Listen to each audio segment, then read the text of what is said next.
All right, so what I'm going to do this morning is just talk to you a little bit about the commons and commoning so that we all kind of have a collective working definition. There must be some sort of pun in there. And then what we'll do is open it up to a bigger discussion. I made a few slides where we could maybe think collectively about some common themes that came out of yesterday, and we can decide to fill them in or we can work with it differently, but the template is there if we want to try to think about what we hear yesterday. To me, there were several things that came out. Va a empezar con una definición un poco de los comunes, de los commons, para que todos estemos al mismo nivel, digamos, de comprensión del tema, y volver un poco a los que se dijo ayer para ver algunos puntos que emergieron de las presentaciones. So the subtitle of my talk is Collective Action, Irrationality, and the Funny Science of Relationships. And I mean, by irrationality, I kind of like to play with this because it's really going against this idea that people are always making rational choices based on self-interest. And so maybe we're better off thinking about it as alternative rationalities or something, but I don't know. One person that I worked with in my research told me that fishermen were definitely not rational. So. El título de mi presentación es Acción colectiva y con una especie de juego de palabras, irracionalidad y la ciencia un poco cómica o divertida de las relaciones humanas. Porque ella cree que muchos de los proyectos, de las iniciativas, del comportamiento de las personas, obviamente se aleja muchísimo de lo que la teoría económica dominante cree que sería un comportamiento racional basado en el interés propio. En vez ella cree que nos manejamos con una racionalidad alternativa basada en emociones. Y que alguien le dijo un día, pescadores son irracionales o alternativamente racionales. So when we talk about the commons, you're going to hear people invoking a couple of different ideas. And one is this idea of common property regimes, and the other, which is a newer idea, which is this idea of commoning. And they're not necessarily the same thing. So what I want to do is just present to you what these two things mean so that we don't get too confused when people are talking about different things. Quiere hacer una diferencia aquí porque cuando se habla de commons muchas veces hay dos, digamos, líneas. Una que es los regímenes de propiedad colectiva y la otra que es más ligado a la acción colectiva. Entonces no necesariamente se sobreponen. Entonces quiere un poco definir cuáles son las diferencias entre esas dos corrientes. So common property regimes are defined as institutions to manage common pool resources. And this is really important because a lot of times people think of the commons as a situation where anything goes. But a common property regime is by definition one that has a set of rules that governs use of that common resource. Do you want to? No, I got a little subtract, but lo que es los regímenes de propiedad, bueno, son en realidad se refiere a instituciones para manejar un recurso común con un grupo de usuarios muy definidos, al cual se atribuye derechos de gobernarse a sí mismo. Yeah. Eso es lo que se entiende generalmente por un régimen de propiedad colectiva o común. So a common property regime will always have a defined set of users and self-governance rights. And this is really important because these two properties are part of what are seen to make common property regimes work. So you don't get over-exploitation necessarily. Yeah. And then just to sort of say that this idea of the commons is increasingly being applied to more and more domains. So you're seeing things like intellectual property, genes and genetic resources, the atmosphere, being sort of defined as a common resource. And we don't have to talk about that today, but in my field, there's a number of us who are kind of saying, wait a minute, is it sort of making it too broad now? Is it maybe do we need to keep a smaller working definition? But just so you know, you might see this idea of the commons applied to lots and lots of different public resources. Y esa idea de los comunes está cada vez más aplicada a cosas que incluso de repente podríamos empezar a pensar si es que realmente no estamos empezando a desbordar, o como genes, la atmósfera, bueno, la propiedad intelectual. O sea, se aplica a muchas cosas, digamos, cuando se habla de los comunes. Okay, so one of the really most important things to realize about commons is that they are not open access. Okay, so that doesn't mean that anybody can go and take whatever they want.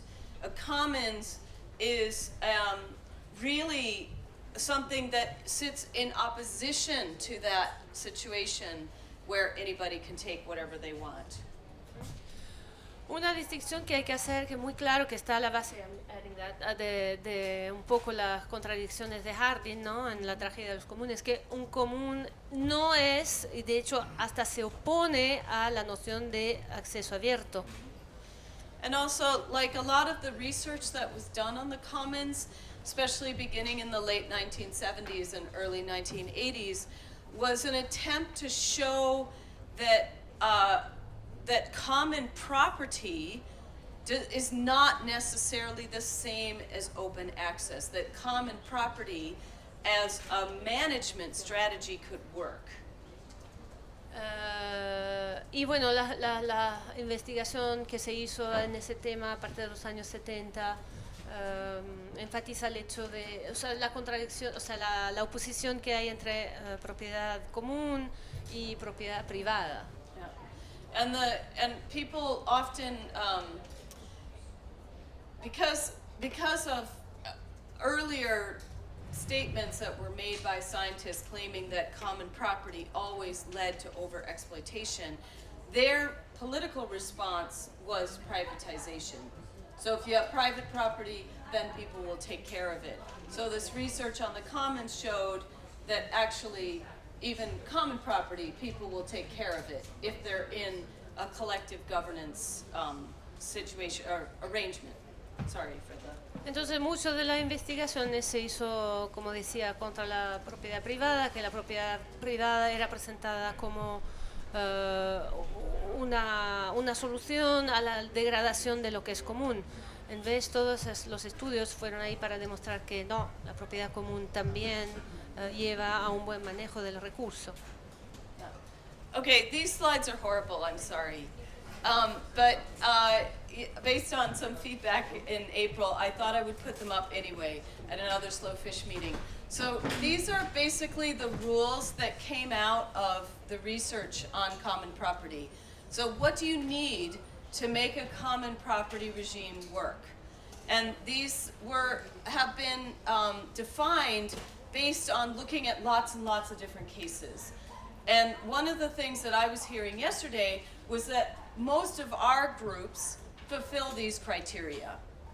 So I'll let you translate and then I'll Bueno, ahí para los que quizás no los conocen, está retomado lo que la literatura cree que son los parámetros de la propiedad colectiva o la propiedad común, que son los criterios de Lino Rostro.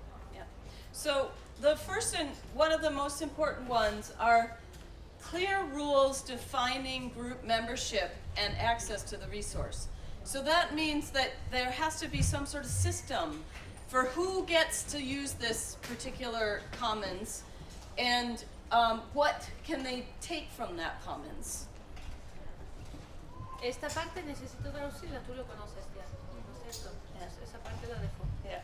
And I think that one thing that's important about this is that the way the EU common fisheries policy is set up, it doesn't really allow for this. So it's like the group is kind of way too big. And a lot of ocean fisheries are characterized by that. So while on the one hand they're not open access, you have to have a license to fish commercially, etc. there's not a sense of a kind of tying of a license and a boat to a particular place that is small enough in size to be meaningful. Okay, not going to translate. Okay, so the second one are rules defining the boundaries of the resource. And at least in Scotland, for example, in the inshore sector, people who've been trying to work on creating areas without any mobile gear, they're just trying to have static gear in the inshore sector, have struggled with this, where they weren't able to define a clear location. Or if they were, that location was so small that it was kind of almost meaningless. So the example yesterday, where they had the little buoys in the water that were painted, the red buoys, and said, this is the fishing ground. That's actually quite a useful mechanism on the sea when you're in a place where storms and tides won't pull those away. Then the third one is that they talk about appropriation and provision rights. But what that means basically is that how much of the resource you can use and how you're going to maintain that resource over time need to be the right ones for the context that you're in. So, you know, it's not the case that we can say, okay, we have a common, so we know that we can only harvest 25% of what's there, and then it will be sustainable. That's impossible to say that. It really needs to be developed for the particular place and the particular resource that somebody's trying to protect. The fourth one here is that there needs to be arrangements for discussion of problems. And that sounds really obvious, but there's lots and lots of common property arrangements where there isn't enough of a space for discussion of problems. And I think yesterday we heard, like, the Vancouver Aquatic Trust, for example, that's a really well-established mechanism for trying to have a discussion. And they even have a neutral facilitator. I would say that most commons that I've looked at don't have that luxury. So they don't, the community is quite small, so who's going to be neutral, for example, or it may be that they can't afford it. And one thing that was very interesting to me, it was actually common grazing commons that I looked at in Scotland, was that the Common Grazing Committee had elected as president somebody who had moved in there from the outside. So he was a retired university professor, originally from England. In many ways, his kind of whole cultural values and stuff was quite different from a lot of the other people in the common grazings. But they really liked having him as the president because in a way he could be that neutral person. It was like, in some sense, even though he lived there, he kind of didn't belong there in the same way. And he was quite happy to play that role. The guild in Denmark has a similar situation. Yeah, exactly. And also in Torpstrand, they have somebody he's actually from there, but he's also a professor who acts as this kind of neutral, quote-unquote, person that helps facilitate. And then the other thing, again, that I think we heard a lot of yesterday was that the monitoring and sanctioning rules. So if somebody breaks the rules or somebody isn't doing things fairly on the commons, need to make allowances for warnings. So that it isn't that you break the rules and now you never get to use that resource again, or you break the rules and now you go to jail. There has to be, you break the rules, and like in the guild in the Prud'homme, where, you know, he went and said, hey, you can't do this, and there's a warning, and then there's an escalation, then it's like maybe a fine, and then maybe it's okay, you don't fish in these waters ever again. So there's some kind of spectrum. I keep waiting for you to translate, sorry. And then the other, and we're almost done, this is the last slide. Another very important thing is that collective choice rules, or rules that decide who gets to make the rules. Okay, so this is kind of like on top of each other, but it's more like you as a group of users need to have a clear understanding of who is it that gets to decide how the rules around resource use are defined. Does that make sense? Yep. Okay, good. And this is super important because, again, like under the common fisheries policy, that's not possible. It's the common fisheries policy that's making this decision, not the fishermen themselves. And I think a lot of the problems we see in EU fisheries have to do with the fact that we're unable to create an effective commons out of the ocean waters. Then the seventh one is that the recognition of rights to manage the resource is acknowledged by outside authorities. So again, the Prud'homme in France is a good example where the state, the police, the fisheries policy, fisheries departments acknowledge their right to make rules and to govern that space the way they want to. In Senegal, I think what we saw was a very creative and quite savvy development of precisely that arrangement by the fishermen themselves. They engaged with the authorities, they got them on their side. Even if it wasn't legal, they still managed to get that recognition, and that's the most important thing. And then finally, there's a sense that you need what are usually called nested enterprises. So that, in other words, a group on the ground, let's say the Prud'homme, isn't the only authority that somehow regulates this. So if there's a big problem within the Prud'homme, they can go to the next layer and they can go to regional authorities or something. If there's a problem there, they can go to national authorities. And I think this is maybe the one thing we do see in EU fisheries is that sense of nested scales where you can escalate problems up, all the way to the Brussels level if necessary. I suppose it's not just escalating problems, also accountability mechanisms. Exactly. And and it's funny because in my research in Nepal on forestry, a lot of people on the ground talked about that. In that they didn't want the district forest officers involved in their intergroup problems, but they felt it was really important that they were looking at them, that they realized that everybody in the group had this sense of, oh my gosh, if we really don't, cooperate and play by the rules, then suddenly the authorities are going to come in and shut us down. So most groups do feel like this sense of being in a nested hierarchy is useful to them, rather than something that constrains them. Which I think is what we heard from the Prud'homme is lacking now.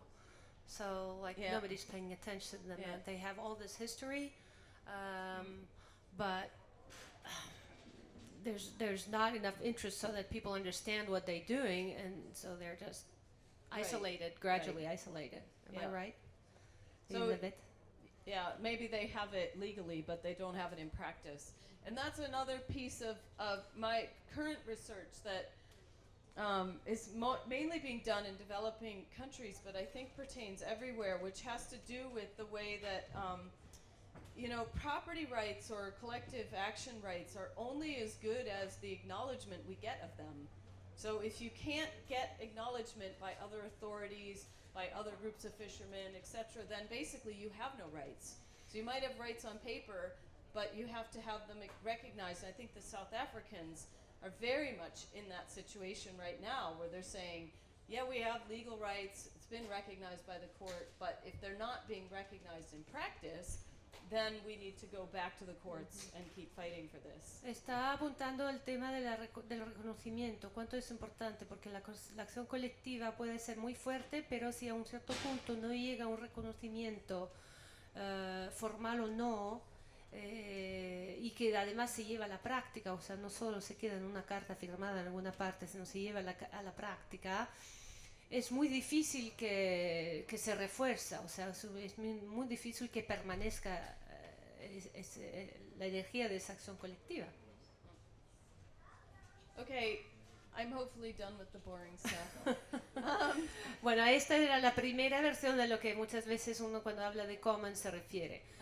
Comunes, yo creo que en español voy a decir comunes, que es distinto del bien común. El bien común es el bien, el común es, hay una definición que se trata de una propiedad colectiva y otra definición que ya es más ligada a la acción y no tanto a la propiedad, que es la que vamos a desarrollar ahora rápidamente, que es commoning, o sea, el verbo, el hecho de hacer las cosas en común. Yeah.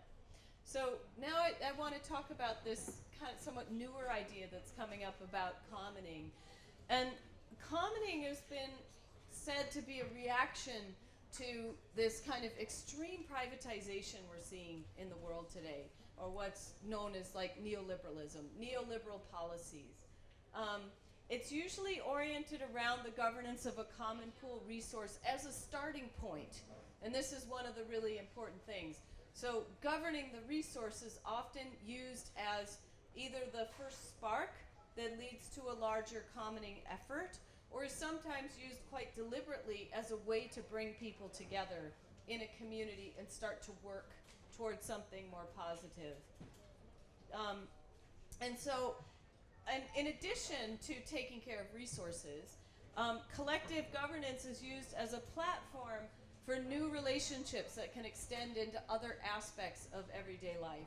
And it's a shame, actually, that my friend Ali couldn't come from the west coast of Scotland, as he's a fisherman working in Applecross, and part of his work in the fisheries has then extended into them developing a community company, which was partly about the fact that the petrol station was going to close down, and they were so far away from petrol stations that it would mean people would have to make a special trip to go get fuel. So the community company took over the petrol station, and now they have developed a microhydro scheme so that they can be independent in electricity. So in some ways, this, both starting in the fishery, then the petrol station crisis has led to a whole sense of, okay, how do we create an economy that's sustainable for our community? Sí, bueno, esta definición, que es mucho más de las que estuvimos hablando en estos últimos días, no se relaciona directamente con la propiedad, como decía, es más bien el punto de partida, es la gestión de un recurso colectivo, que puede ser cualquier recurso, puede ser un recurso natural, pero puede ser otro, y además que muchas veces es... realmente es también como una acción práctica que ayuda a la gente a fortalecer las relaciones entre ellos que se necesitan para un buen manejo, y empieza con un recurso común y muchas veces se empieza a extender. Vimos con los de Tunisia, por ejemplo, que al actuar juntos para proteger sus recursos marinos, terminaron también manejando todos los recursos hídricos para sus campos. Entonces ya no se trata de propiedad, sino que realmente cómo pensar colectivamente en algunos recursos, que ahí pueden ser materiales y inmateriales, y con un enfoque muy importante a lo que son las relaciones entre las personas, y el hecho de crear un espacio donde las racionalidades del mercado están sustituidos por más bien la seguridad de un modo de vivir, de un trabajo, de un saber. Digamos, no me gusta decir un empleo, pero sí, el trabajo es lo que en inglés dicen livelihood, que no hay una palabra así, que realmente lo que te permite vivir, ¿no? Entonces eso es, yo creo, lo que estamos intentando entender como este movimiento, que es una forma distinta de entender el colectivo, nos puede ayudar a nosotros a fortalecernos, cada uno en su espacio y como grupo también. The other thing that's important about this is the way that commoning projects often try to work on what are known as sort of non-market or alternative market rationalities towards livelihood security. So I think yesterday Caroline's example of the business she started, the collective, what's it called? The Community Interest Company, exactly. It's while on the one hand she's very much operating within a market, they're attempting to create market rules that actually are more beneficial to everybody's livelihood and to the protection of the resource in the long term, rather than the kind of short-term profits, the market sets the price kind of logic that presently drives most of our exchange practices in the world today, or at least the dominant ones that we all have to live within. Okay? So, as I said before, some of the promise of commenting here is that it's a reaction to these extreme forms of self-interest that are shown today. And I would say that based on the stuff I've read and the research I've seen, it's really extreme right now. It's probably one of the most extreme moments in history where somehow old traditional values and cultures of reciprocity and exchange, of supporting the poor, etc., have broken down, and they've been replaced by either state, welfare states or market logics, etc., and that those kind of welfare states are also being broken down and put into this market rationality. And I think all over the world we're seeing a huge upswell of rejection of that way of being in the world and saying, no, we need to be more altruistic. We need... Lo que está viendo mucho y cada vez más, y también leyendo las investigaciones de otras personas y en sus propias, lo que realmente creo que podemos estar bastante de acuerdo, estamos en un momento histórico en el sentido de que todos los mecanismos tradicionales de reciprocidad se están quebrando. Lo que decías tú ayer también, Antonio, ¿no? Entonces han sido reemplazados con welfare state, el Estado que te resuelve. El Estado Providencia, gracias, ¿no? Pero hasta también se está quebrando y entonces lo sustituyen con las fuerzas del mercado que sabrán resolver el problema. Entonces, en ese sentido, como nunca, estamos en un momento donde hay que enfrentar esta dificultad. And also, really importantly, it's being seen as a tool to transform communities. And there's some colleagues of mine that have worked in Australia in former industrial towns that are in major decline, huge levels of unemployment, huge levels of crime and drug abuse, etc., alcohol abuse.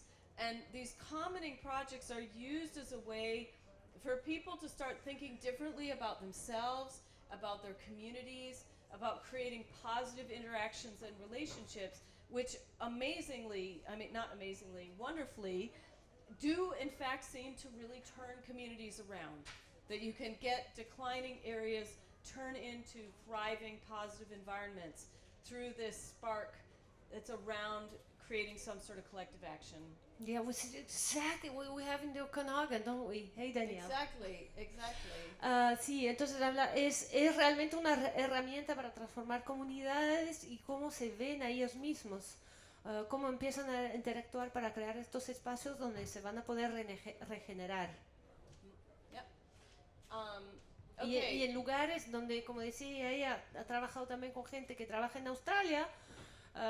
Incluso en Australia hay lugares que están devastados, que hay muy poco empleo, mucho abuso de drogas, o sea, hay un contexto social a veces de destrucción bien avanzado, y sin embargo incluso en estos contextos puede haber una chispa que vuelva a crear una sociedad, un modo de vivir juntos coherente y enriquecedor. So, commenting, like everything in life, is not just positive, and there is a dark side. And one of the things I thought we could do today would be to think through, okay, how do we start commenting initiatives? What are the positive things we're seeing? What is it that makes them work? While at the same time holding in view what I call some of the darker sides of commenting. And so it's fairly well known that often in these commenting initiatives you get what's known as elite capture. So you tend to get elite members of communities taking over boards, controlling the way rules are defined, controlling resources. Sí, entonces, obviamente, como en cualquier otro caso, hay también un lado oscuro. O sea, hay muchas cosas que no funcionan, hay problemas, entonces ella quisiera ver un poquito cuáles son estos aspectos y ver cómo quizás se pueden resolver, o entre las historias que escuchamos ayer, cuáles son las cosas que emergieron y cómo podemos ayudar a solucionarlos. Yo creo que cuando estemos hablando de esto hay que tener en cuenta cada uno su situación de su comunidad particular, o sea, para que no sea solamente un concepto, sino intentar aplicarlo a lo que estamos viviendo. Y también, por otro lado, pensar en términos más amplios. Yo veo a Slowfish como una especie de commons, ¿no? Estamos todos hasta el momento intentando cambiar lo que es la narrativa, el discurso dominante sobre la pesca, y eso quizás puede ser un poco nuestro recurso común, y yo espero que esta tarde, cuando hablemos de un sistema alternativo de certificación, también sea quizás este nuestro patrimonio que todos juntos estamos construyendo, ¿no? Y cada uno, o sea, aquí hay personas que estuvieron haciendo Slowfish en Estados Unidos y están creando una cosa colectiva en Estados Unidos y con mucho trabajo voluntario. Entonces hay distintos niveles aquí de commons en los cuales podemos intentar, cuando pasamos en todos estos conceptos, aplicarlos. I'm just saying in English that when we go through this concept and it's very conceptual, like always try to relate it to our own different and there's nested systems, as we're saying, so that your own community, but also what we can do as, for example, Slowfish internationally, or what we can do as Slowfish regionally, or any other form of collective action to create a space that will protect us from inhuman market pressures, or from a top-down, unadapted bureaucracy, for example. So think of it in different layers. Yeah. And I think oftentimes in commons and in participatory processes, you get what we call participatory exclusions. So people might be invited to sit at the table. They might even say things at the table and stuff, but the real question is, are they listened to? Are they actually able to change the shape of the conversation? And I think Tony told us a little bit about some of those problems that they have in Vancouver yesterday. And I'm sure any of you who've ever sat in a meeting or on a board know all about this. Los dos primeros puntos que son negativos que se ven casi siempre, uno es lo que se llama la captura de los elites, ¿no? O sea, que se empiezan a formar unas personas que empiezan a manejar el proceso solas, y es muy difícil evitar que eso ocurra, pero es también importante evitar que eso ocurra. Y en paralelo también la exclusión, o sea, puede ser un proceso participativo, pero igual gradualmente o desde un principio excluir gente. O sea, tú puedes invitar a alguien y decir, estás invitado a participar, pero si no se crean las condiciones para que cada uno realmente tenga la posibilidad de participar, y el respeto y la escucha, es muy posible que incluso en un proceso llamado participativo se crea exclusión. Another thing that's been pointed out about participatory processes is that they require large amounts of voluntary labor. And fishermen in particular complain about this all the time. At least in Scotland, the meetings are always held during the day, and it means that they have to give up a day of fishing to go and be part of these processes. And then last night, some of us were discussing about some of the problems in many developing countries. People are kind of paid to go to these processes by getting a nice per diem, and they get meals and travel paid for them. But then when that funding is cut, they no longer come. And then there's a sense, okay, they weren't actually invested in the process, they just liked getting paid to go. It was easier than going fishing for the day. And so somewhere in there, there's this tension between getting people to invest and really be a part of it, which might mean some voluntary labor, and recognizing that we can't expect commoning processes to only run on voluntary labor, that's also unfair. Bueno, procesos colectivos dependen en muy grande parte de voluntariado. Y eso es muchas veces un problema, o sea, en el sentido de que, bueno, los pescadores sobre todo siempre se quejan, porque además que para llegar y discutir y reunirse tienen que muchas veces perder un día de pesca, por ejemplo. Por otro lado, cuando hay un pagamento para digamos, compensar, se ha visto muchas veces que cuando se acaban los fondos ya no vienen. Entonces, ¿qué? ¿Cómo se puede encontrar y manejar esa tensión entre el hecho que la gente es su propio interés, entonces se tiene que investir, pero también reconocer que un proceso no puede depender solamente de trabajo voluntario? Es una tensión que hay que manejar caso por caso. And then finally, there's often tends to be quite an uneven distribution of both the benefits of governing a resource in a common way and the burden of doing the governance practices. And so, there's a whole variety of different mechanisms that can be developed to try to cope with that, but there isn't an easy solution to it. And I just want to give you a little example from my work in Nepal, where they created a commons out of the forest, which was sanctioned by the government and things. And everybody liked this that I talked to pretty much. They were said, oh no, it's so much better now that we have control and we govern our own resources. We've set the rules, etc. Except the Dalits, or the lowest caste people in the community, who said, oh no, it's so much worse now. In the past, when we were caught by the forest rangers, we could just go, oh, we're really poor, and the guards would say, oh, it's okay, and let them go away. Whereas now, the people in the community forestry user group don't let them get away with that. And so they actually feel that their access to resources has been reduced. And so that's a really good example, I think, of this, the way that sometimes the most marginalized people in a community can be marginalized further by a commoning process. And it really requires a conscious dedication by people who might be more elite to make sure that doesn't happen. Otro gran problema que se encuentra en comunes es, una distribución, digamos, de los beneficios, pero también de las tareas que hay que hacer para llegar a esos beneficios, que no es siempre muy igual. O sea, hay gente que quizás va a poner más trabajo o otras personas que van a tener menos beneficios. Y en algunos casos se habla de un ejemplo en Nepal, donde lograron hacer esto en un bosque, y el bosque, o sea, precioso, todo bien, todos muy contentos porque va mejor, ellos logran explotar mejor, es más justo, excepto los más marginalizados, que antes, cuando hacían cosas ilegales, la policía, decía ya, ustedes son tan pobres, ya, vuelvan a casa, listo. Ahora que están en ese proceso comunes, ya no pueden, o sea, ya no los dejan hacer nada que sea ilegal.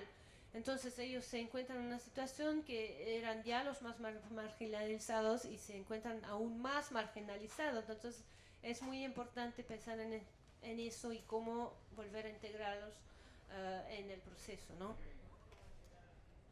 Okay, I think that's enough of the dark side. So just to kind of wrap this up, I think one thing about commoning that I've noticed as well is there's a tendency to kind of romanticize the community. If the community's working together, it must be great. And it's, again, I think as we engage in commoning processes, we need to keep in mind that communities are not homogeneous. Communities are not necessarily just a place where people live in close geographical proximity, right? That within that geographical area, you might have multiple communities. And we need to be kind of clear about, well, who is the community that might be a target of our commoning effort? Otra cosa que hay que reconocer, las comunidades no son homogéneas. Hay veces hay comunidades que están compuestas de muchas otras comunidades. Hay una tendencia a romantizar la comunidad, pero en una comunidad misma hay muchos intereses conflictivos a veces. Entonces no se puede decir que es una comunidad, trabajan juntos, entonces está todo bien. O sea, eso hay que también estar muy atentos de no empezar a romantizar un concepto. And I think that communities are very important places where collective values are made or where they can be undermined. So people who experience the community in a negative way repeatedly over time, or communities where people are always breaking rules, or say where elites are allowed to get away with things, can really undermine a sense of collective commitment to whatever that original community effort was. You mean humanity? Yeah, humanity. But I mean, I think it's really important that we don't just say, oh, but if we have community, then we have collective spirit, and that actually, if the community isn't working well, it can actually undermine our commitment to being in a collective practice. Si vienen en una comunidad que trabaja juntos, digamos, puede ser un lugar increíble e importante para crear valores colectivos y generarlos y mantenerlos. También es un lugar donde esos valores se pueden socavar. Entonces, bueno, hay que ver en qué situación estamos, porque las comunidades también son lugares donde quizás lo que se hace es reproducir abusos. Okay, so I think yesterday we heard some stories of successful fisheries commons, or commons that are in process of trying to become more successful.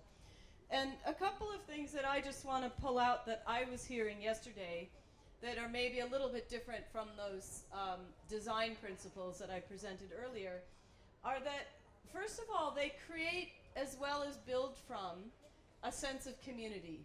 So in some instances, there was already a sense of community there, and that was very important.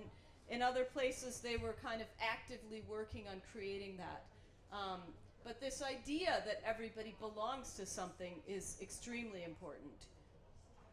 Ayer vimos muchos casos de lo que se podría definir como éxitos de comunes ligados a la pesca.